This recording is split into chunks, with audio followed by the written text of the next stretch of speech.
Love staying informed? Subscribe now and get unlimited access to local news, weather, and sports for just 99 cents a month for your first 3 months at inforum.news/join. Read every story, listen to every podcast, and download the apps that keep you informed and on the go 24 hours a day. So head to inforum.news/join right now to subscribe. What are you waiting for? Get 3 months of local news for just 99 cents a month at inforum.news/join. The work done by the thousands of North Dakota oil and natural gas workers is working to improve energy independence and national security. Working to make America more competitive around the world. And working to provide a better today and tomorrow for everyone in North Dakota and across our country. North Dakota Oil and Natural Gas works for our future. North Dakota Petroleum Foundation, advancing the possibilities. You're listening to Plain Talk, the voice of North Dakota politics. I'm your host, Rob Port. If I sound distracted, it's because I've been busy covering this story all morning. I'm joined by my co-host, Chad Oban. He's right of center, I'm left of center, both sides of the political spectrum. I think it's cathartic. I think it's a necessary and proper debate. I'm glad we're having it. And honestly, we have to do better. Okay, I don't know why I'm getting blamed for this, right?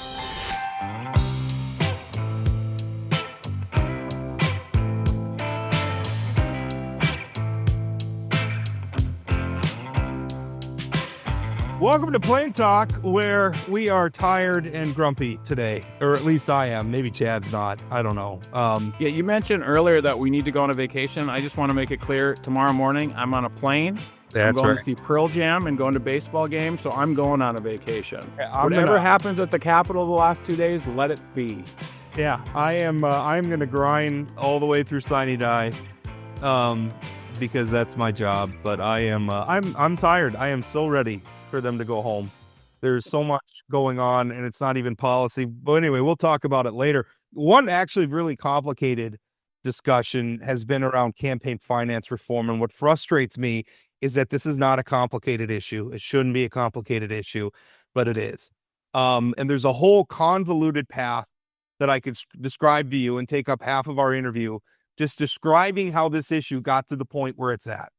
But what I'm talking about is the sort of impetus for all this, aside from the fact that North Dakotans just deserve, better information about the finances of their political candidates, is the fact that our Secretary of State, Michael Howe, is getting a new campaign finance reporting system, and boy, do we need one. The old system is pretty badly outdated. So it's time to get a new system, and that's great. But these databases are only as good as the information you put in them. And so there was a bill at the beginning of the session. It was Senate Bill 2156, looking at, sort of making uniform, like different types of candidates have to report different things. Statewide candidates report some things that legislative candidates don't, et cetera.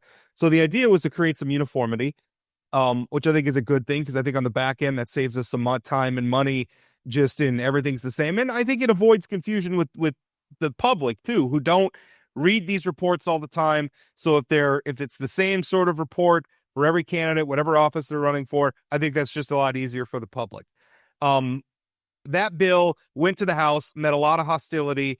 That bill ended up getting killed. We're now on House Bill 1377, which has been hog-housed into sort of a replica of Senate Bill 2056. That's currently in conference committee, where there's a lot of stuff going on with this bill, but some of the big things are itemizing donations, right? That's where you list out, I spent $20 with Kinko's to make copies, or I bought t-shirts at Target for campaign t-shirts or whatever.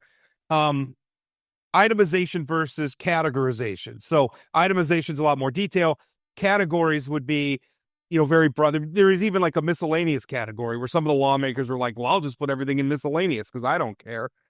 And there was even an insinuation from Representative Vicky Steiner in the conference committee yesterday that the public doesn't care about campaign spending disclosures. And I'll admit, I don't think the public is like rushing to read every report. But we sure care about them when they become an issue. We sure care about them when they can potentially reveal fraud or other sorts of untoward activities. Anyway, here to talk with us about all of that is Secretary of State Michael Howe. And Michael, I apologize for my summary. It's been so complicated. There's so much going on with the bill.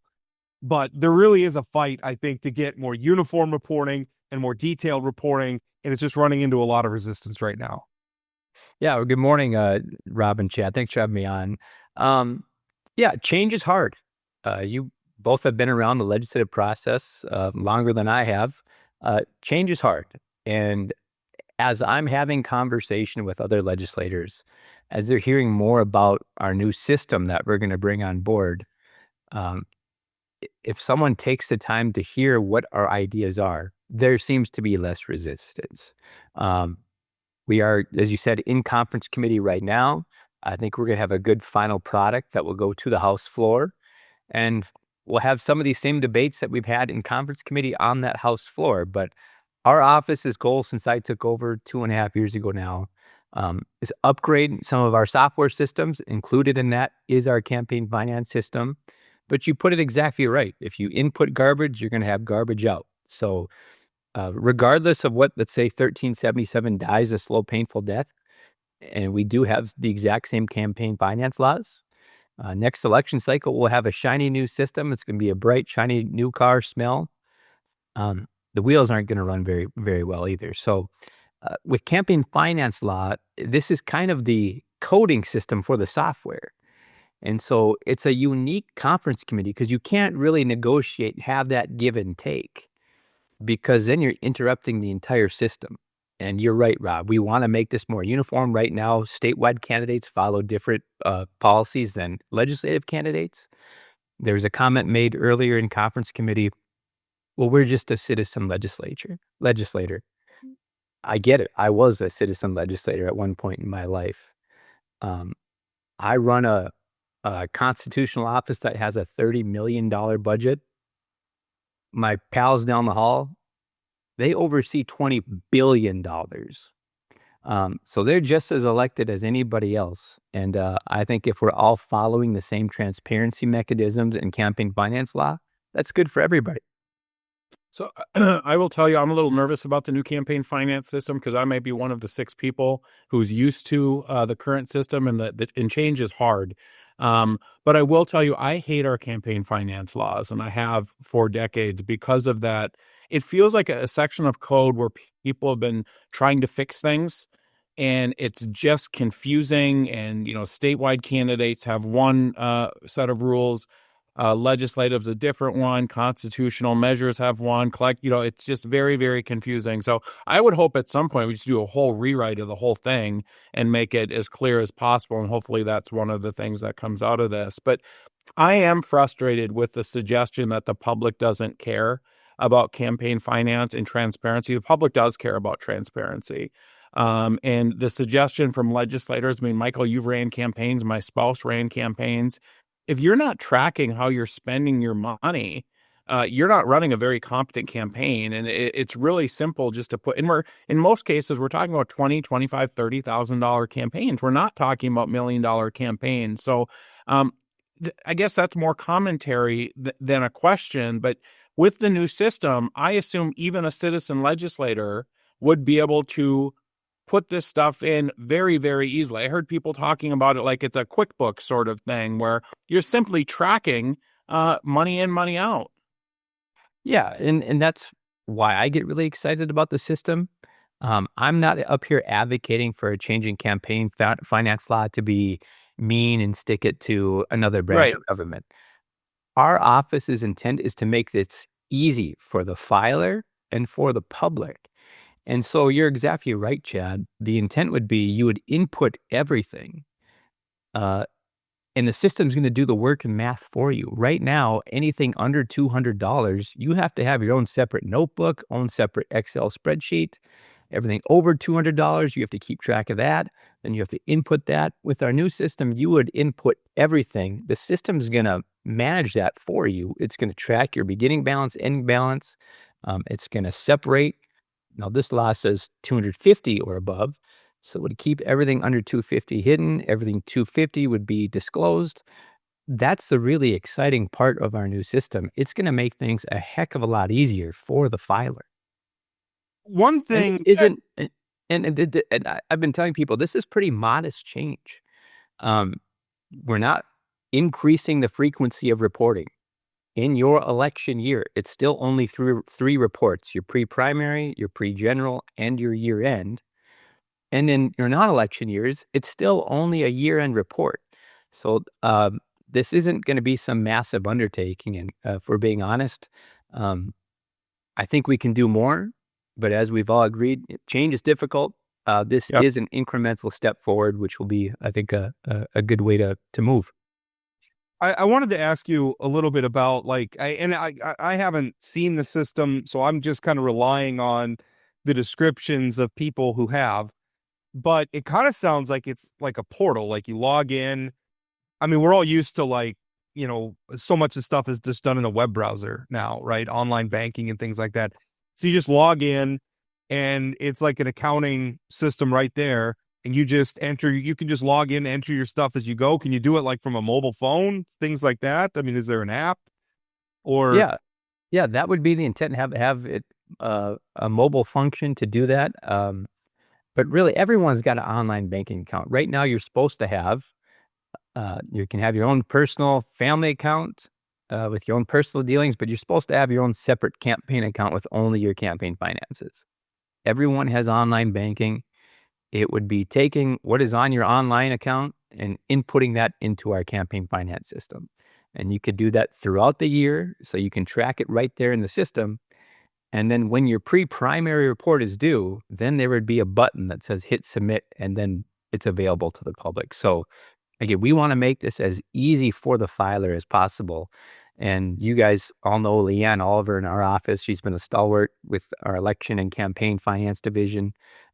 She's excited about this system. She's eager to help people. And we're not just going to dump this on everybody and not be helpful. We're going to have training videos, training class opportunities. We've discussed all this because, again, this change is hard, and we want to make it easy.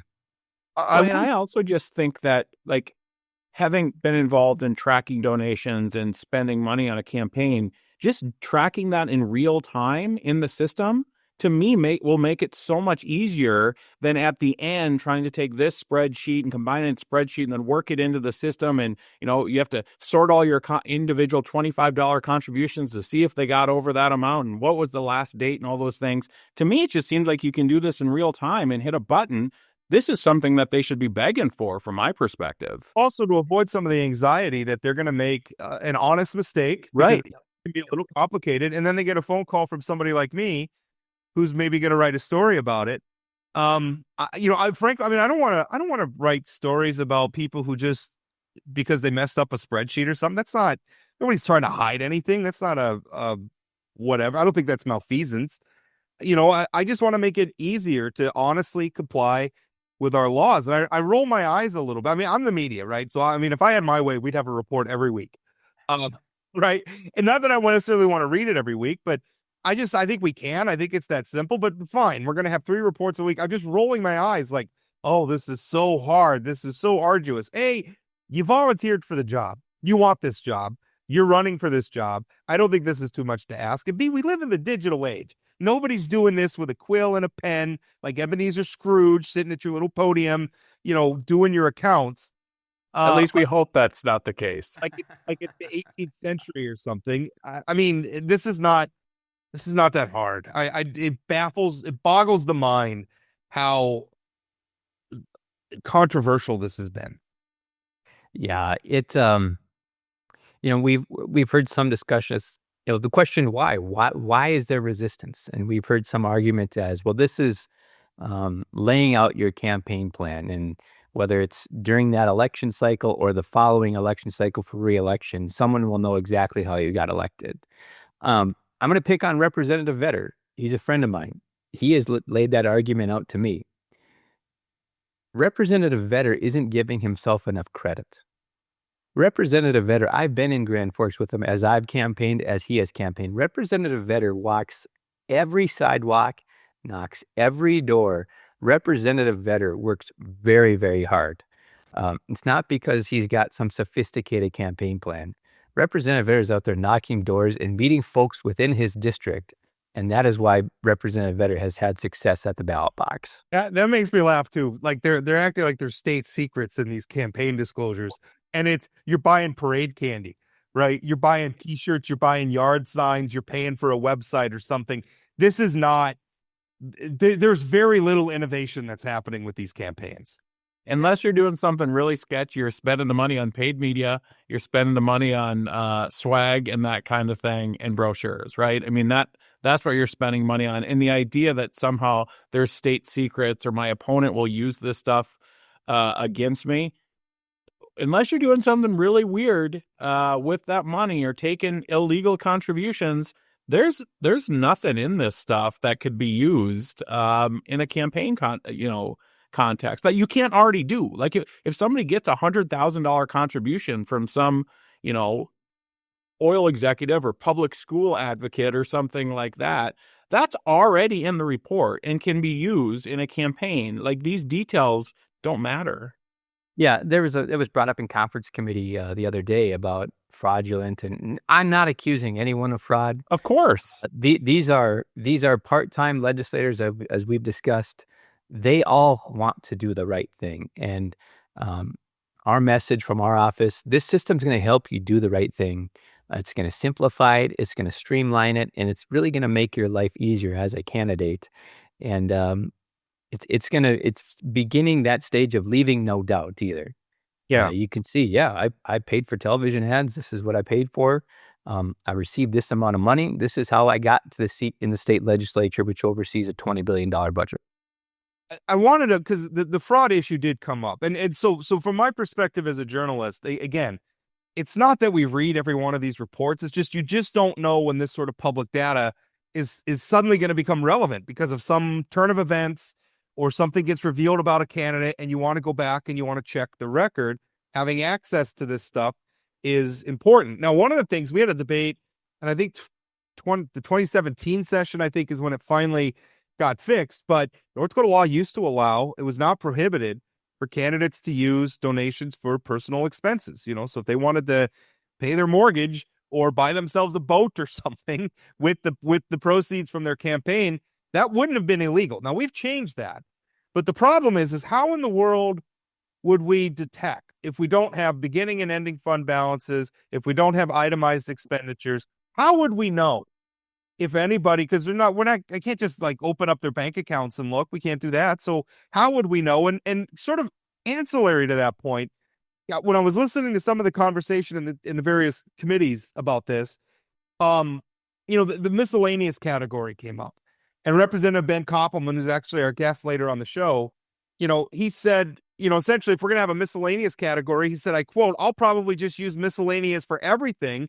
What incentive do I have to not put it all in miscellaneous? And then earlier this week, Representative Vicky Steiner, testifying in front of the conference committee, said, I guess you could argue right now with miscellaneous, what difference does it make?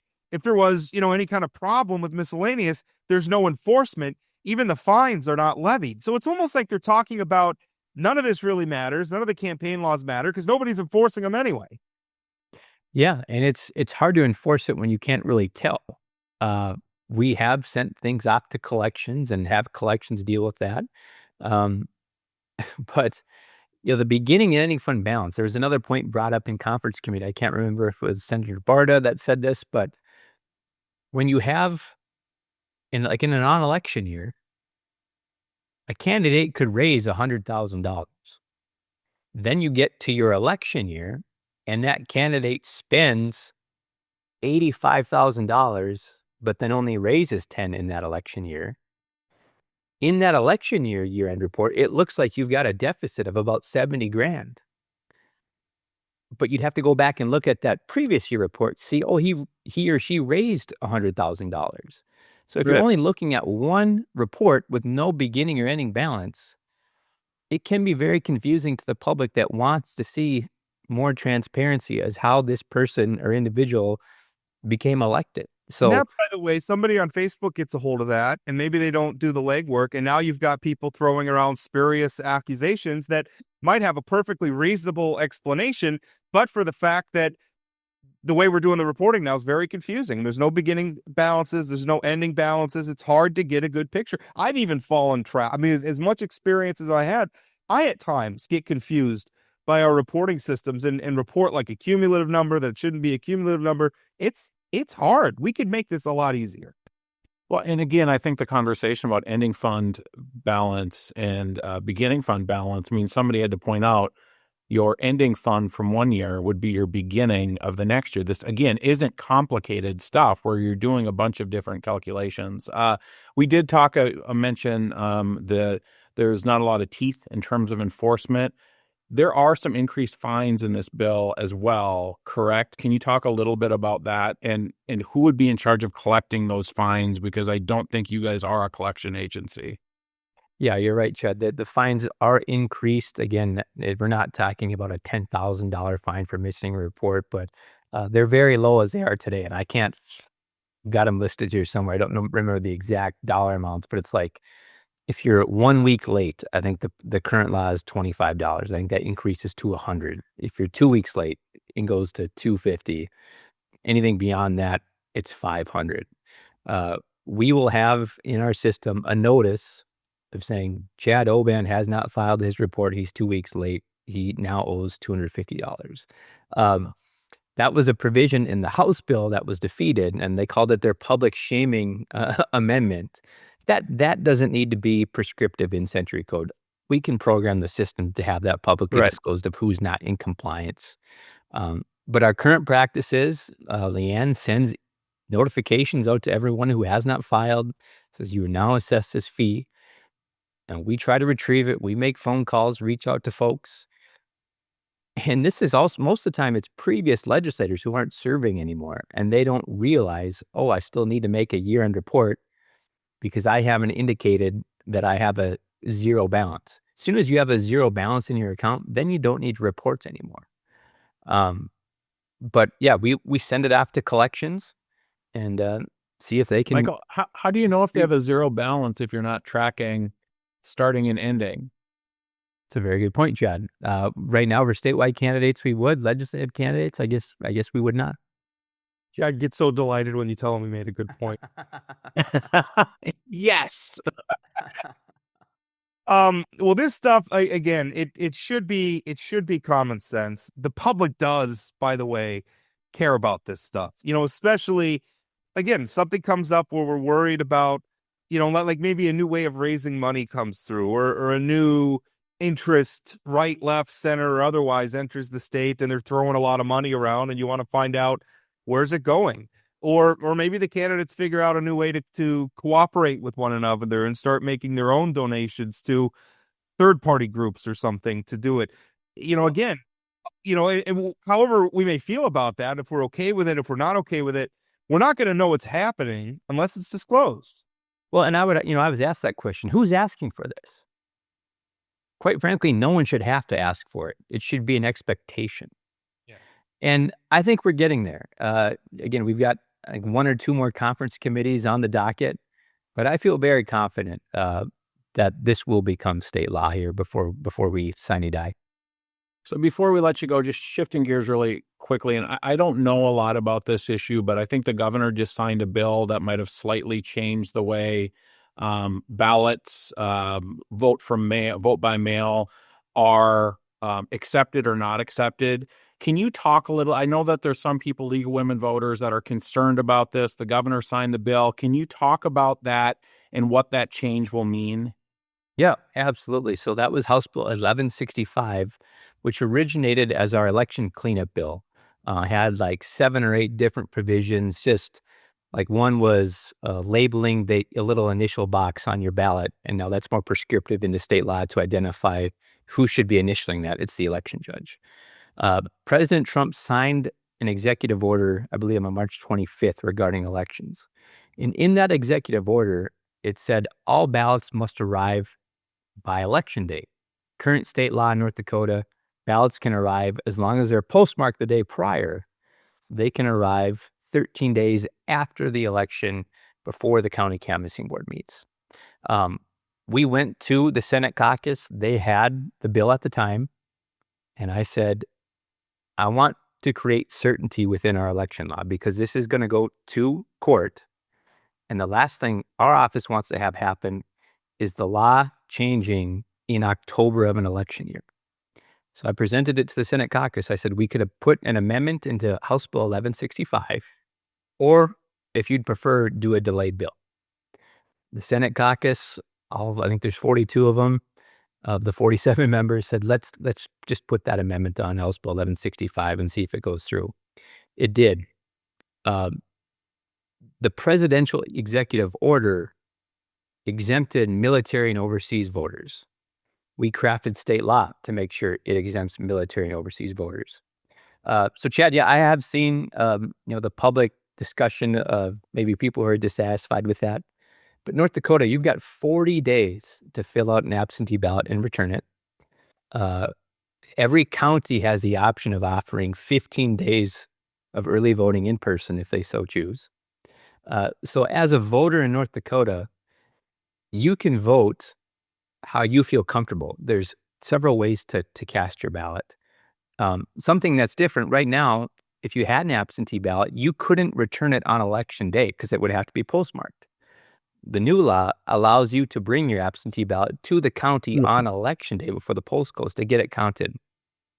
At the end of the day, if we look back at our 2024 general election, this would have affected 0.1% of the total ballots cast. 0.1%. That's 392 ballots. I think we have 385 precincts. So if you average that out across the state, it's one ballot per precinct. I don't think this is going to be a big change to how people vote. I would be willing to bet no one's going to notice. Our office, and I hope you guys can appreciate and saw the previous election, we're going to do a lot of communication to make sure people get their mail-in ballots in on time and notice them about the law change. Make sure our USPS isn't as reliable as we all would like it to be. Right. But if you want to vote by mail, make sure you get it in so it arrives by the time the polls close on election day. And you can also drop it off, right? I mean, I drop off my ballot at the auditor's office. I don't trust the USPS to take care of my ballot. Totally. So there's plenty of ways. And I think that's the most important thing. I understand changes like this sometimes happen, but a lot of it, we just need to focus on it. The laws need to be predictable. We don't need to be making wild swings all the time. Certainly not, right? But if we're going to make changes, now is the time to make them. So we have plenty of time to let the dust settle and get ready to let the voters know what the changes are. But for the most part, it needs to be easy. It needs to be predictable. And I think generally we accomplish that in North Dakota. But Michael, thank you so much for your time. Appreciate it. Thanks, Michael. Yeah, thank you guys. The cold cases you see at the Vault have captivated readers across our region for years. At the Vault podcast, our team of professional reporters takes you further into those stories with new interviews from family members, investigators, and experts. Check out The Vault at inforum.com/The Vault and subscribe to The Vault wherever you find your podcasts. You'd expect to see the North Dakota oil and natural gas industry working at wells and processing facilities. What you might not know is our oil and gas industry also works to build roads, provide school funding, and even protect us from flooding by creating 60,000 jobs statewide and generating billions of tax dollars annually to support our infrastructure, our great outdoors, and our schools. North Dakota Petroleum Foundation, advancing the possibilities. Welcome back to Plain Talk, where, again, we're at that point in the legislative session where everybody's tired. Everyone's a little chippy. Everyone's getting a little tired of each other, maybe. Is that true? Our guest, Representative Ben Koppelman, would you say that's fair? Just everybody's just a little, I don't want to see, I like you, but I don't want to see you for a while. Well, there's certainly a lot of that going on. I think it's like any time in the session, some people internalize the emotion a little more than others, and it kind of affects how they interact with different bills and debates. So it's just an amplified version of how people typically are. Do you feel like I've invited you on the show, and we want to talk about some things like obviously property taxes and other things, but one thing that's happened a lot this session probably more than I've seen is a lot of divisions on the floor. And, I think there's been some griping about, it eats up a lot of time. And I actually did some math on it where I think the debate on the divisions, and I think all of these were your divisions, but one. I think one was Representative Tolman's budget. But 7 hours and 22 minutes of floor time based on my math, which may not be, 100%. And, really not a lot of these divisions winning. I think I'm counting 3 that won total going back to February. Explain this. I mean, why are you doing this? I don't want to say it like pejoratively. I think it's something that's eaten up a lot of time. It's something that's I haven't seen a lot of before. So what's the method to your madness here? Well, I think just generally speaking, I've got a different idea of maybe you want to say government efficiency when it comes to how the legislature operates. I don't think I'm in a hurry to get good policy done. I think the government efficiency hopefully happens when we leave and they start doing the administration, and hopefully we save in that amount, because that's what affects people's lives more. But in the sense of the just efficient session floor time, the reason for the divisions, especially most recently, is because you've got wholesale new ideas that are being added, policy ideas that are being added into appropriations bills. And some of them have either died in this legislative session or been rejected in maybe by the other chamber, but maybe not by our chamber, or they're just made out of whole new cloth, like the TR library deal, where all of a sudden here, let's just, in the last 5 minutes of the session and appropriations, let's put in $50 million more. And so it's not that I necessarily am saying I'm for or against some of those things, but by debating them in a separate division, what we have the opportunity to do is we have the opportunity to weigh in a way we weren't able to do in a hearing. We weren't able to do in policy committee, even though it's a huge policy shift. And then there's a lot of people that maybe don't want to vote against the whole Commerce Committee budget, but maybe they think this last minute TR library thing isn't right. So it gives them the opportunity to do that. And when we look at the votes on those last, both in the ones that Tolman did, where the casino was a good example of one to be debated separately. It died in the Senate. There was a Hail Mary effort to throw it back in. And that one died in our division. Well, why did it die? Partially because people said, hey, we've already done this. If you look at some of the other votes, although I wasn't successful in many of those, the votes it wasn't lopsided. It wasn't like 80-20, look at this, pariah going in and trying to make political points to get 20 votes. What it instead was a lot of these passed by the skin of their teeth. The gas tax that got reintroduced into the transportation budget passed 47 to something, which was the minimum it needed because it was majority of members present. Had it got 46, it was toast. And so it shows how weak the support was for that gas tax. Same thing with TR Library, I think was a little stronger than that. But a couple of the other ones, like look at the entire development fund, where I divided that and I talked about the 30 million. I talked about the 75 million of loan that really isn't going to be a loan at all. It's going to be, or I shouldn't say a loan to the bank. It's not going to be repaid by the development fund in the end. It's going to be repaid by next year's appropriation, or next session's appropriation. So you have those areas like that. Well, that whole concept, I think only passed by 3 votes. And so you've got, I don't have the vote totals in front of me, but they're very narrow passages. And it shows how there might be broad support for the Commerce budget as a whole, but maybe there's just narrow support or possibly not even a majority of support for these little pet issues. And so that's why we do that. Now, if the Appropriations Committee would keep it simple and to the point of what how the interagency functions, those you don't see divisions on those. It's kind of like, well, do we like how many new employees they are getting or don't we? Vote yes, vote no. But we don't see that. Where did this new idea come from out of thin air? And so that's really the difference. And our using a division is kind of like the Senate doing floor amendments. It's our way to weigh in as kind of the rank and file members of the chamber, as opposed to where the power of the committee chairman lies in getting things out of committee.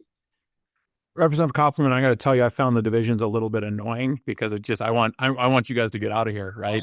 So it took a lot of time. But I also found myself agreeing with your guys' point of view on a lot of these divisions. I don't like the stuff that's getting added into the Commerce budget at the last second. There are things that you guys debated individually that I would have supported you, the TR library being one of them and some of the other things.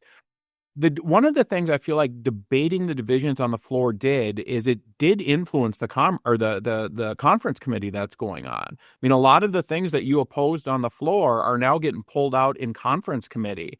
Is that another one of your goals, to just sort of put some sunshine on these things before the end of the session, so maybe people do take a second look? Well, absolutely. And you heard my comments about the higher ed budget. Maybe you didn't, but I had debated the amendments in the higher ed budget just to talk about them. I didn't divide them, no funny business. I just wanted to have a conversation about them. Now, there's reasons that I won't go into as why I kind of throttled it back with the questions I was going to ask on the floor. But you will remember that I did ask him, like, I'm hoping we can pare some of these things back in conference committee. So if I believe that there's the will to do that, sometimes I'll just go that route. But the end product is what I care about. This session, I probably agreed more with the Senate position than the House when it comes on a lot of the budget spending. I think they've been the more conservative chamber. So in some ways, I find myself almost asking the House to get closer to the Senate position. But I think in the end, I just want good product. I may not vote for all of them, but if we put good product, or at least the best product we can put forward, then let everybody cast their vote where they will. And I'll take my lumps if I vote no and people think that's bad, or if I vote yes and they think that's bad. I don't like, and the hard part about this is that we all have issues or projects or whatever we want that we get passionate about. And when we see them die earlier in the session, you don't want that to be the end. You want them to be brought back to life. The problem with doing that, and I heard several people make the single subject argument, right? Because it used to be the OMB budget was kind of like the commerce budget, where everything got lumped in and everybody was hanging an ornament on the Christmas tree. And then the Supreme Court said, no, it was collateral damage from a food fight the legislature had with the PERS board. But it seems like people are being dismissive of that single subject. And I think they're playing with fire. I think they are rolling the dice. I mean, as much as some of the projects, for instance, the drone, what was it? The drone buyback program or whatever. I think the writing was on the wall. We were going to have to spend that money one way or the other. I think it was something we had to do. I didn't like seeing that bill ended. I'm glad the policy passed, but I do worry that we're going to run into problems if we keep lumping so many, because it's like, oh, commerce can apply to everything. Listen, I work with words for a living. So yeah, you can stretch the meanings of things and talk yourself into just about anything can fit in the commerce budget. So I think you guys got to, and I'm saying you guys, obviously I think you understand it. I think you got to be very careful, because it could cost the taxpayers a lot of money. We get another lawsuit. You're going to have a special session to come in and fix some things. It would be a terrible thing. Well, and there's no secret that I have a different style in how I think, maybe leadership should be done in the legislature. I mean, it's no secret that I ran for the majority leader spot. But I will say that if you ask either of the majority leaders, I think they would say that I'm constructive and I bring up the ideas fairly. I'm not throwing bombs or anything like that. But I think if we had a top-down leadership style that said, look, we got our butt kicked in the Supreme Court over this OMB deal. Now, here's how we're going to do it from now on. And if you need to introduce 10 more bills, introduce 10 more bills.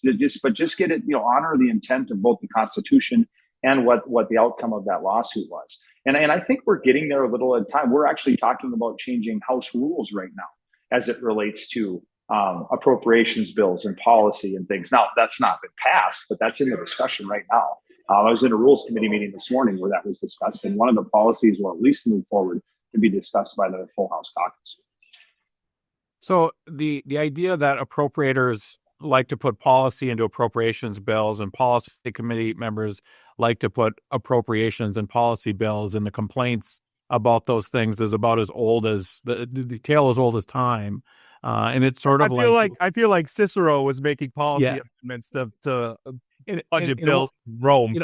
It often reminds me of the arguments around local control, that we all love local control until the locals do something we don't like. Then we think local control is not, and we're all guilty of that. So do you feel like it feels like this session people are more upset about that policy versus appropriations thing? I think it came out during those divisions. But it seems like there's just a lot of bills where people are standing up and you hear I get a kick out of you hear appropriations chair saying, well, we don't do policy here after they just put a policy amendment into a bill, right? And so do you feel like that tension is like more tense than in past sessions?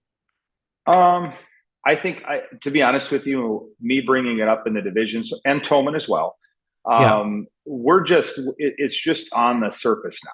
It's just like, hey, because we actually had this debate on the Appropriations Committee's unique policy by itself, it came to the surface. And one of the proposals that I offered to the Rules Committee simply said that any appropriations bills that had new policy added, it didn't ban it, but it said that those had to be re-referred to a policy committee for consideration. So it's really just saying if the shoe's gonna fit this way, then it's gonna fit the other way as well. Whereas as policy people, if we have any sort of substantial appropriation, it has to go to the Appropriations Committee.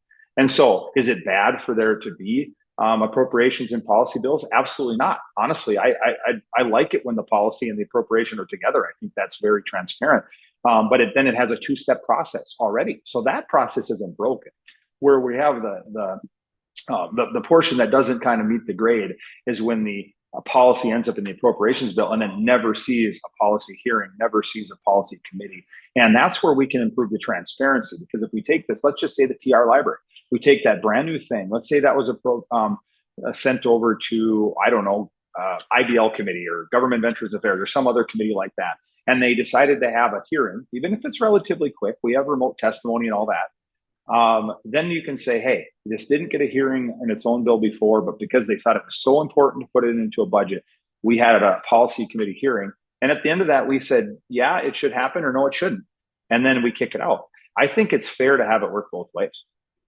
Do you, speaking about transparency, there's been a little bit of a fight over new reporting requirements. We were just talking with the Secretary of State about this earlier in the show, about new reporting requirements for candidates. The Secretary of State's getting a new system, which I think we're all happy for because the old system wasn't great, kind of antiquated. But you're somebody who and I'll let you characterize your position, but I've perceived it as opposing some of the additional reporting requirements, such as reporting an ending fund balance, beginning fund balance, itemizing expenditures. Why oppose those things? And I know some of the argument, I've heard Representative Steiner say the public's not interested in them. I disagree. I think the public's interested in them when they become part of a story. I mean, most of them are boring, right? I mean, I read them all the time. Most of them are boring. They don't really have anything all that interesting until they do have something that's really interesting. And it matters that it's out there. Why oppose that? What's the big deal? Well, first of all, I've only been in opposition of it, of changing what we do for legislative candidates, other than possibly having more categories. And I think that I've always made the joke, I think you quoted me on this, about talking about how when we passed this the first time, I'm like, I'm not sure these categories make sense. I think I'll put all my expenses in miscellaneous. Now, I haven't actually done that as a candidate. I was just trying to prove a point. But I think it's the campaign finance is a little bit like ethics, where the individual has to decide, is this, does this meet the definition of how I'm legally allowed to use things? How do I use it? I mean, I can tell you that during my campaign, I've worked with volunteers that are trying to fundraise for school trips. Maybe it's the Girl Scouts or a church group or whomever, to help me do door hanging. Well, it's a way that they make money for their organization. So that's an expense because I'm hiring labor, right? But if I had to say every time that, well, here's $250 to the Girl Scouts of America to help me hang doors, and somebody has a problem and saying, you shouldn't be working with the Girl Scouts of America to put your door hanging on. I just think we get down in the weeds so far with debating individual expenditures, and it doesn't serve any great purpose other than to feed fodder of criticism. And I also think that there's enough information there right now with the way we report that if somebody's really interested in doing a story, they could probably go back through my reports from 5 years and figure out approximately how much money I would have on hand. Well, let's say, I mean, we had a big debate back circa the 2017 session about using, and not suggesting that you do this at all, but we had a big debate about the ability of candidates to use campaign contributions for personal expenses, pay their rent or buy themselves a new coat or something. How would I, looking at your reports today, how would I be able to tell if you were doing that or not?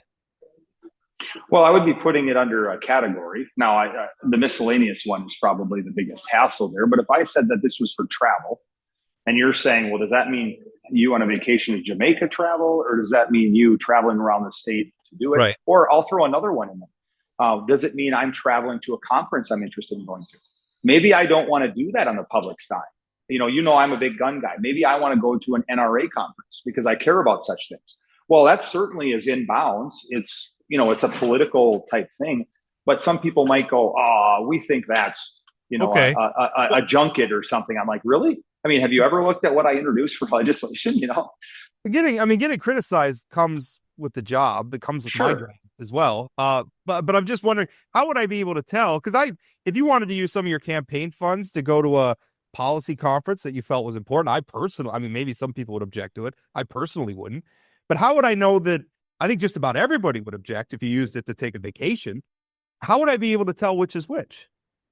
Well, and I think the way the law was structured was really not to be a verification piece. I think where the verification piece came in the law when reporting general overall expenses and donors in certain, money amounts. And I know you believe that the 200 or 250 is too high. I think I've read that in your column. Yeah. But way higher than all of our neighbors too, by the way. Right. But the idea of that was saying what's influencing the election. What money's coming in, what's going out to influence how the voters vote for Ben Koppelman for the House of Representatives, right? That's what that was. That was at least the context in the past. Now, yeah, there was the thing of, well, you shouldn't enrich yourself personally, and there was no prohibition. But I don't know very many people that had used it for personal enrichment that I'm aware of anyway. But just conceptually, it was a bad idea. How would any of us know, though? Well, maybe we wouldn't. But how would we know? That's kind of the problem, though, isn't it? That we wouldn't. I mean, we have this prohibition, but we don't really have any way to tell if anybody's violating it or not. Well, I think the concept of taking an oath and operating under the law, whether it be ethics, whether it be campaign finance, is there's a big onus on the individual to behave properly. And there's no amount of, unless you're going to really microscope every movement that they make, there's not a practical, or I would argue even a useful reason to go to that mega magnification point, because at the end of the day, you're saying this is the general rules, follow the rules. It's the same thing when we declare a conflict in the House of Representatives on the floor. If I had to like micro show you my, everything I have a nickel invested in, and here's my entire portfolio for everybody to see. Here's everything I do every minute of every day, so they know if I have a conflict. That would be unreasonable. But so you say, well, if you have a unique conflict, that's where you declare it. Who makes the judgment? Well, in most cases, the individual does, unless they ask the ethics commission for an advisory opinion. So for the same reason, we expect people to behave with high moral standards and follow these rules in a way that they can defend. Now, if I was ever criticized for something like there was some investigation and it says, well, it appears like Ben Koppelman used his campaign funds to take a trip to Jamaica to hang out with his friends. Well, then obviously there'd be an investigation, and maybe I would have to produce some of that information as part of an investigation, but it wouldn't be fodder for just trolling and fishing. It would be somebody made a claim that they believe is correct, and I defended myself with proper information. So I think there's the opportunity for that. And then what's really interesting with the Secretary of State's information now, and the pivot I understand is we're going to require to do all that stuff and have all that, beginning and ending fund balance, but nobody will know. It's going to only be the Secretary of State knows, and nobody else can get the information. I think that's some of what's been talked about recently. I don't think that's what the Secretary of State wants, but I think that's one of the compromises. Something's being debated. Well, I don't know. When I talked to him, he said his intention was to have a piece of software that was functional and easy to use for candidates. And so he had this module that would be like, here, let me keep your checkbook for you in the cloud or whatever, and enter every little nickel and dime that you do exactly how you do it, and you keep it as a checkbook, but that wouldn't be public information, that would be for the benefit of the candidate to do things, make sure that they're not making mistakes. And then later I heard, well, that's going to be an optional if you use that module, or if you keep your own checkbook. And that's when I started to bring up the point, well, if I'm going to keep my own checkbook and it's not public information, Why enter beginning fund balance, ending fund balance, and some of this other detail that we don't have now?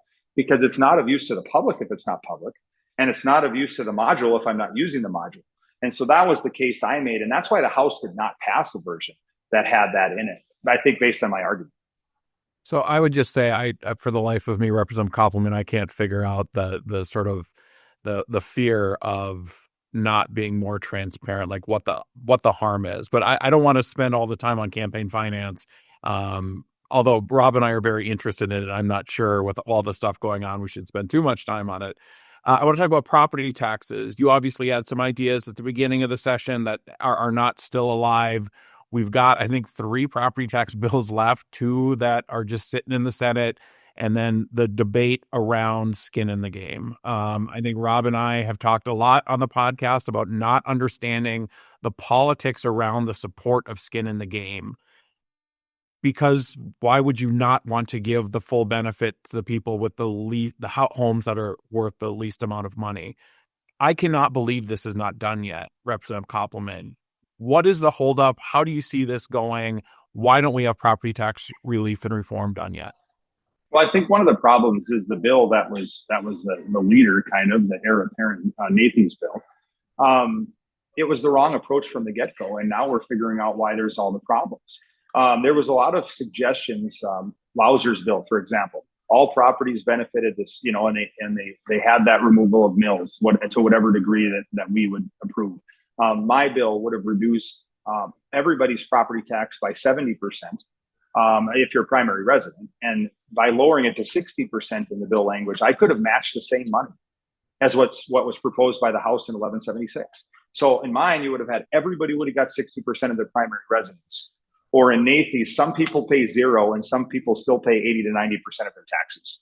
And so in places like Fargo, West Fargo, I don't see any point in passing the bill, quite frankly, because it's like people aren't asking me for 3 drops in the bucket of relief from their $7,000 to $10,000 property tax bill. Oh, here's $700-800 extra dollars. I hope that helps. And then their taxes. If you look at how the locals have postured themselves prior to Measure 4 and then now prior to the potential cap, they're all inflating it as fast as they can. The best thing we could do is cap it based on 2 years prior and then give them a 5 and a 5 and then say that's where you should be. So these games you played, that's not going to work. But they're all jumping through hoops. So people's property tax is actually going up more than any of these, at least in the cities, than any of these suggestions, whether they give us $1,600 or $1,200 or $1,500. Remember, 500 of that we already had, and most people, 500 of that was already lost to the government when the locals increased tax last year. And so now you see this other thing. At best, it's a Band-Aid for a year. And so I wanted to see comprehensive reform that would keep us from getting another ballot. And I think the only hope we have of bills that are alive now is either resurrect Lauser's to its full point, which I do have one concern about that. Or I think Weiss's is probably the best bill on the table right now because it's broader. The skin in the game argument really comes back to if you pay everybody's school tax, like in the case of Lauser's, or 100% of people's primary resident tax in every small town around, why would they not vote for a 10, 20, 50, $100 million school bond that all the farmers surrounding the town have to pay for? Because they wouldn't have any skin in the game. They have no incentive to not do that. Same thing with school tax. If the schools can go in, and I can guarantee you my district would do just this and say, look, you don't pay any money to the schools. The least you can do is build us a building. And then all the people will say, yay. And then all the business owners and everybody else have to have a further burden when they haven't been relieved of the burden. And so that's the skin in the game argument. I had a bill idea that I was sharing with Representative Kempenick, and I honestly thought he was going to introduce it. And I think a last minute snafu made it so it didn't get introduced. But that was a safeguard that maybe would remove the need for the skin in the game argument. And what that said was that if you're going to do a school bond or like a courthouse bond, that sort of referendum, number one, it had to be at a primary or general election. I think we have another bill that's talking about that. But the second thing it offered, it said that if 30% of the landowners in that jurisdiction, exclusive of any publicly owned property, were to object after the announcement of the school bond, but before it went to the ballot, if they were to object, then it got kicked back to the school district to retool and say, oh, maybe that is too heavy of a lift. Let's try a lesser amount. And in my school district, the West Fargo, we've had plenty of bonds fail, plenty of bonds get retooled and come back. A lot of times they pass the second or third time around with maybe a lesser amount. In some cases, actually a higher amount, ironically enough. But not doing special elections for those things, and allowing the landowners to have at least a little bit of restraint, not voting necessarily on the actual passage, but saying, hey, we can't afford this, please stop. And so that would have been a way we could have not had to worry about the skin in the game argument. I don't know anybody that's talking about that in conference committee, but maybe I can run down there and be the hero with that idea, but maybe not. Well, I don't know that. I mean, it's been getting a little chippy in that committee, so maybe that wouldn't be very welcomed if you did that.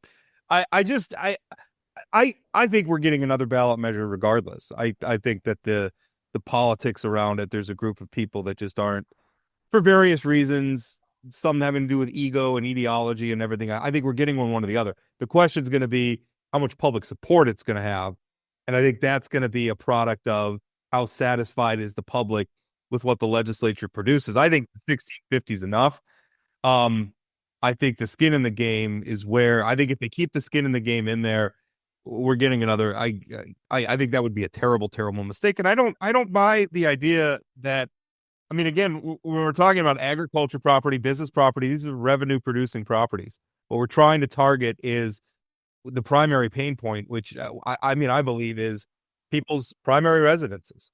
I really like that it's focused on that. That's why I supported this plan. I think it's great. And also, let's not forget, we do have the caps, which and they were just talking about this a little bit this morning, those caps, the credit would also be available to apply to bonds. So as it stands now maybe that's going to change. Everything's a little fluid, but I guess it frustrates me. The skin in the game thing, I think, is a good way to make sure that North Dakotans are not satisfied with this property tax relief when they could be.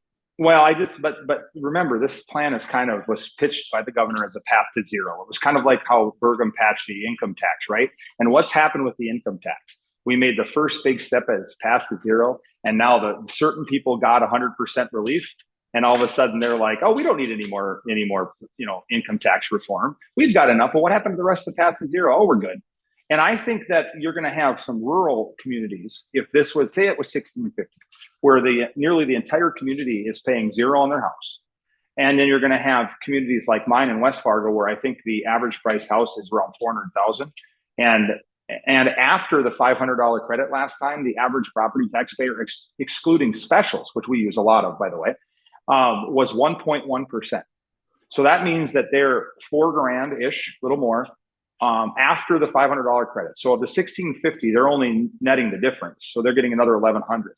So if you go in and say, okay, on the average house, we're going to give you 1,100. So that's about 25%-ish. And anybody above that's getting less than 25%. There's no way in the world the average taxpayer in my district would be against a bond referendum, or a measure again. If, let's say the measure said, hey, we're just going to relieve on your primary residence. You don't have to pay any property tax. I think that's a whole different discussion and a whole different price tag than what Measure 4 was.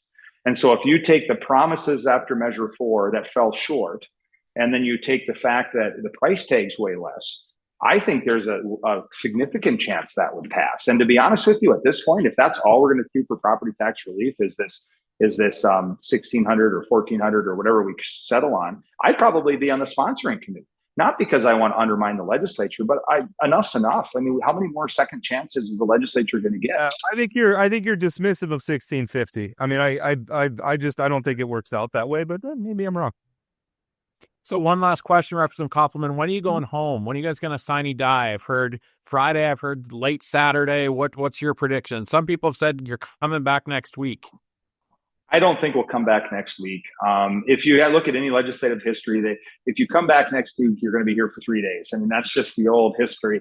And so I think we'll plow through the weekend, whatever it takes, I think.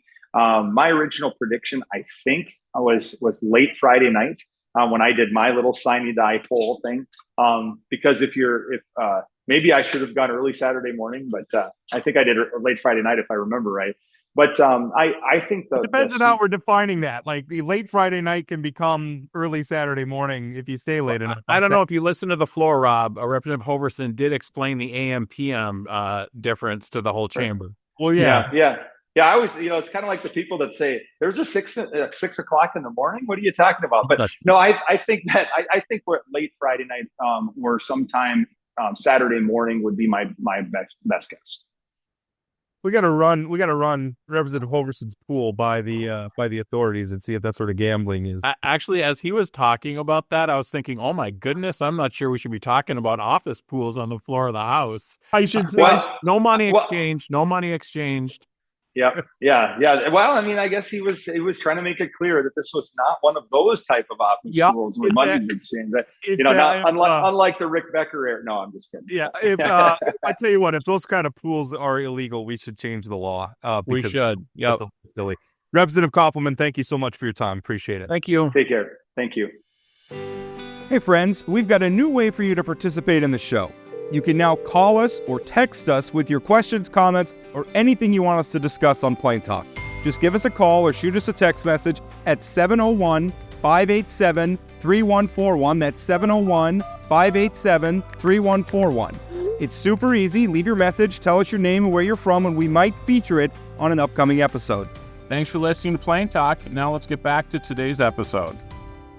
Welcome back. Always an interesting, I find myself in disagreement with Representative Koppelman a lot, but he's a serious lawmaker. He knows his stuff and he comes prepared and engenders, I think, even when I disagreeing with him, a lot of the times the debates that he sparks, like I'm glad they happened. Even if I might not like his motivations, I might not like his argument. It's like, I'm glad they happened because I think they make the debate better. Two things I'd say about Ben Koppelman is, one, he works extremely hard. I mean, with all the different bills he puts in, we've talked a lot about that. He works extremely hard. I also think he's got a mind for policy, like he's trying to find solutions.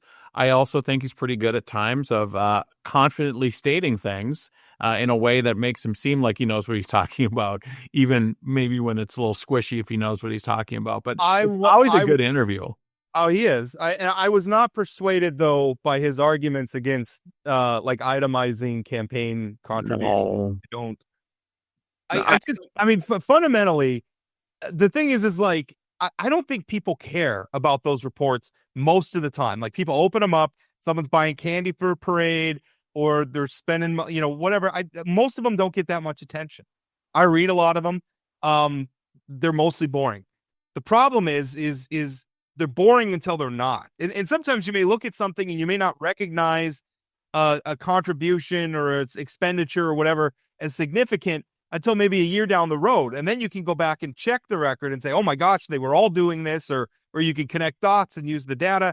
And if it's not in the public record, if we don't have it, you can't do that. And I think it's not the whole lawmakers. I don't think a lot of lawmakers do that. Maybe none of them do that. The problem is I don't have a way to verify. Nobody in the public, nobody in the media has a way to go back and look at the records and verify that a candidate for the legislature in North Dakota is not spending their campaign dollars on themselves. We have no way to verify that at all. For the life of me, I can't figure out why the whole legislature wouldn't just be embracing this, because there's so much innuendo. There's so much distrust of the government right now. Why not just be even more transparent so we don't have conversations? I mean, we've all heard rumors about the legislators who have used their campaign accounts to, go on trips or buy themselves suits or whatever like that. Why not just be transparent? Because I don't think it's happening very often. And if you're transparent, to weed some of that stuff out so it stops happening. Even buying yourself a suit. I mean, I'm open to the idea that buying wardrobe for your campaign, sure, that's not necessarily a bad thing. Right. Now, you buy yourself a fishing boat, that's, and you pull it down. Unless you're going to be fishing in an ad, then maybe you could justify it. Boy, we could, yeah. Well, but that's the problem too, is you kind of have to put this stuff in front of the public and say, how do you feel about that? Right? Like, I've written stories like that where I'm like, look at this seems really fishy. And the public's kind of like, yeah, whatever, we don't care. And it's, yeah. We all think they're all corrupt. But no, I just don't know why you wouldn't just want to be as transparent as possible. I think some of the things that you've said in the past, reporting once a week, that's ridiculous. But, by and large. Okay. Well, more than 3 times in an election cycle, we could definitely do. Right. And I also think what we heard from Secretary of State Howe about how easy this new system is going to be, I think it's great. I mean, if candidates just literally do what they should be doing, tracking where the money's going, like very basic personal accounting skills or business skills. I mean, do it through your phone. Like you could sit in your living room at the end of the day, open up the app on your phone, enter your latest receipts or something, and be done. And it's not like there's a bunch of, generally speaking, a bunch of $15 expenditures. They're usually big chunks of money where there's not like a bunch of data entry. But I'm for transparency. I think everybody should be for transparency. I think candidates should be for transparency. I also don't, what if they find out what I'm going to do? Come on, guys. There's no like secret sauce being ran up in District 17 to win elections. There's not the sort of basic apparatus of a successful campaign has not really changed all that much. Yeah. Even in the digital era, there's some new tools. Really, at the end of the day, it's about getting out and meeting people and having a good platform of ideas that appeal to people. That's it. Right. Or sometimes it's just having a terrible opponent. Or having a likable personality where people just like you. Yeah. What about, that's why I could never run for elected office. Nobody would like me. I would be terrible. What about reporting once a month? Once a month at the end of every month. So I think with this new system, I think that conceivably that would be doable. I think right now it'd be sort of cumbersome, but I think if it is just like a system where, and again, I don't know why every candidate wouldn't use it if it's as user friendly as why go out and buy accounting software or something when the state's going to provide it for you? And I think that's a good money well invested by the state. Let's get this in. Let's get good information. Let's try to avoid mistakes that aren't born of malfeasance, that are just honest mistakes. Let's make it simpler. And also like talking about barriers to entry. If we make campaigning easier, it's easier for people who are getting in for the first time. And that's what we want, right? We want more people to participate in this process. And conceivably save the state money because we're not going to have much time being spent going through these reports and that kind of thing. I think that campaigns and election staff at the Secretary of State's office is awesome. But I bet they could use a little less time going through these reports that are manually done. Yeah, they're great people working with the kind of cumbersome system. Yeah, that could be improved. So lots of good information there. Some of his stuff about the property tax, you could tell he's still really kind of married to his ideas earlier in the session, and he's he doesn't like what we got. I preferred this bill, the 1176 approach from the beginning. 1650 is going to make a difference. Yeah. If somebody gets a statement, and even if it's only 30% off of their property taxes, it's going to make a difference. And I don't think suggesting that, people aren't going to feel that, people appreciate $1,000, appreciate $1,500. People appreciate $500. People appreciated $500. I think also if it's on a path, we know that this is something that can grow over time. And the part that he was kind of not referencing is the fact that we are capping spending alongside this. So some of those antics in the past where people haven't felt the property tax relief because it got gobbled up in more spending or backfill, whatever you want to call it. Hopefully we're solving that problem with the cap. Yeah, and I'm starting to hear more about the, before Measure 4, all these political subs jacked up their mills in order to maximize if Measure 4 would have passed, or, now they're increasing. Those things, political subs should not have done that, right? I mean, that's not the way we're supposed to do it. And I hope people hold them accountable at the ballot box. But that doesn't mean that caps won't work in the future just because we've had some bad actors in the past. Right. Well, they weren't capped now. Right. The problem, they were able to do a lot of those things. And we can't really go back retroactively and do anything about that because the law is what it is now. But we could certainly prevent it in the future. And I think that's what 1176 does. Very interesting conference committee.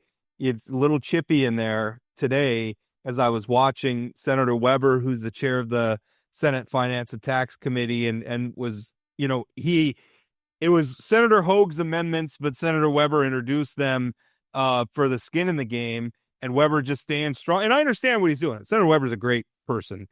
And he's from a rural district, and I understand their interest in this. But he said, well, the Senate's standing strong, and then Hedlund says, well, then we're gonna adjourn this meeting. I'm paraphrasing, but we're gonna adjourn this meeting until you change your mind, and slams the gavel. We're kind of at that point in the legislative session where people are a little tired. And you've got a day today at the Capitol where they're not meeting on the floor, and so there's only conference committees. I would say only 15 to 20% of the legislators have anything to do up there. I will remind folks, this does not count towards the 80 days, but every one of the legislators, regardless if they have meetings or not, are getting paid today.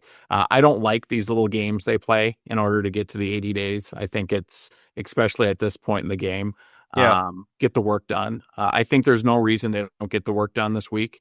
It appears to me Human Services is moving very quickly. It seems like Commerce is getting to a better place, which I thought might be the thing that holds them up. I was watching the committee on the DOT budget, and one point that they made is they do have to we got to figure out what we're doing with 1176, because that's using a lot of legacy fund dollars, and it impacts a lot of other policies. So I mean, if they could get a breakthrough on 1176, then I think not all of the other budgets, but a lot of them, you could start to see some real quick progress. Rob, I think you're 100% right. Even on the DPI K through 12 funding bill, that's not moving, and they're not even meeting in conference right now because part of 1176 might be gap funding that has to be in the DPI budget. Not to mention, the difference between a 2% increase and a 3% increase might be determined based on how much money spent on property tax relief. Well, and there's a question about whether or not they're going to allow the credit to be applied to bonds passed by the taxpayers. That's on the table. A lot of stuff going on with that. And I understand why they're not working on those budgets. You want to do a bunch of work and then have it undone because something unexpected happened with the property tax bill. Yeah, and I would also say, like on the Commerce budget, and as I mentioned, I sort of agree with some of the cuts that Koppelman had talked about. You start talking about 50 million here, 40 million here. That's money that could be used for property tax relief, even though it's one-time funding. I mean, there's some stuff that they could be using here. So every conference committee I'm watching, it appears like they're cutting the budgets. I think there's some nervousness about the future economics. I mean, we talked about stripper wells not that long ago, and we had Representative Olson on. I think they're cutting some things, but property tax has to move, and then I think everything will move very, very fast.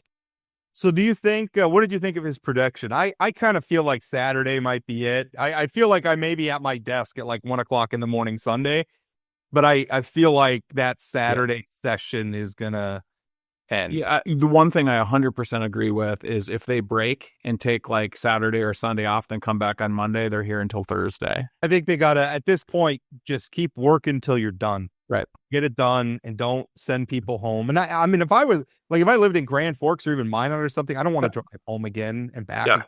I want to be done and I want to go home. But they got to move on some of these things, right? I mean, there's a lot of people digging their heels in and somebody's got to blink.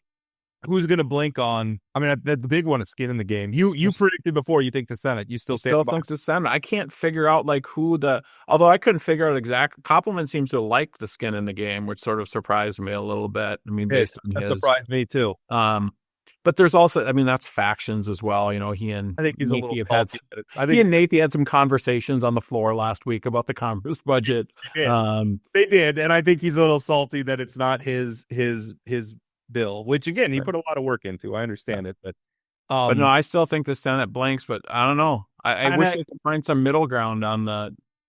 I feel even more. I agree with you, and I feel even more confident that the Senate's going to blink because during that conference committee this morning, just before the show, Beckedahl was starting to float some ideas where they would be willing to take skin in the game off the tape. They would be willing to get rid of skin in the game in exchange for something else. So that tells me skin in the game could go. The House just has to figure out what's going to sweeten it to make it happen. So did you say, I didn't watch it. I was watching my son get Student of the Month at Wilmore Elementary School. By the way, attaboy, Evan. Attaboy, Evan. But did you get the impression that maybe Beckedahl and Weber weren't necessarily on the same page when discussing it? I mean, a little. It was a very fast exchange, so I don't want to read too much into it. But Weber certainly seemed more tied to it. Beckedahl seemed a little bit more ready to wheel and deal. But also, even in appropriations committees on 1680, right? I have too many bill numbers in my head. The alternate bill that they came up with. 1168. 1168. That's right. in the 60 to 80, I don't know where that came from.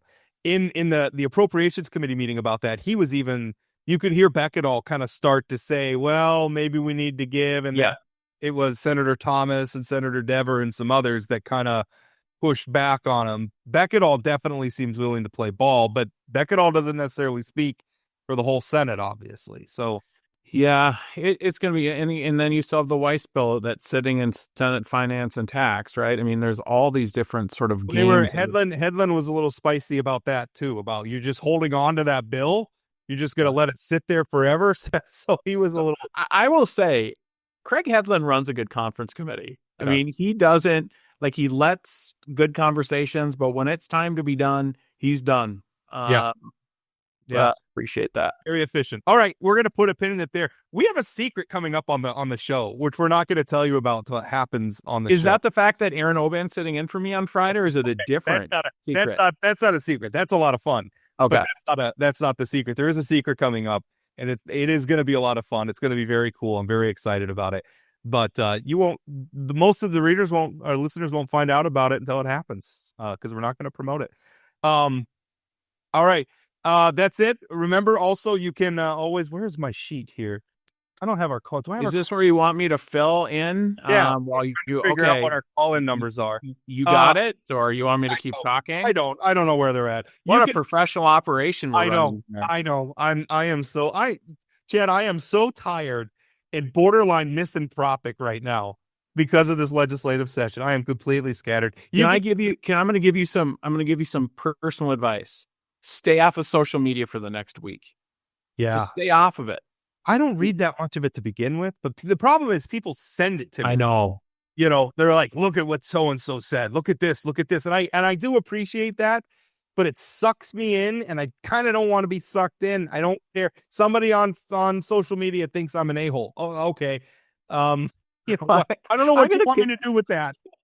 I get a kick out of when people sometimes people send me that stuff, and it's like, hey, thanks, friend. I was really hoping that I could avoid, this person calling me an a-hole. But thanks for calling it to my attention. Yeah, for sure. All right. We're going to end it there. Thank you so much for listening. If you want the number to call in or text or whatever, listen to a previous episode. Listen. We have the promo in the show. Listen to the number there. Or go to Plain Talk ND. It's all over the place there. Thank you for listening so much. We'll talk again. That's it for today on Plain Talk, the voice of North Dakota politics. Plain Talk is a production of Forum Communications Company. Got a question, comment, or suggestion? Leave us a voicemail or send us a text message at 701-587-3141. That's 701-587-3141. If you haven't subscribed to Plain Talk yet, you can find us on YouTube or your favorite podcast platform like Spotify or Apple Podcasts. For those of you who are already hooked, give us a rating or review. And don't forget to share or tell a friend. Special thanks to my co-host Chad Oban, and from myself and everyone at Plain Talk, thanks for listening.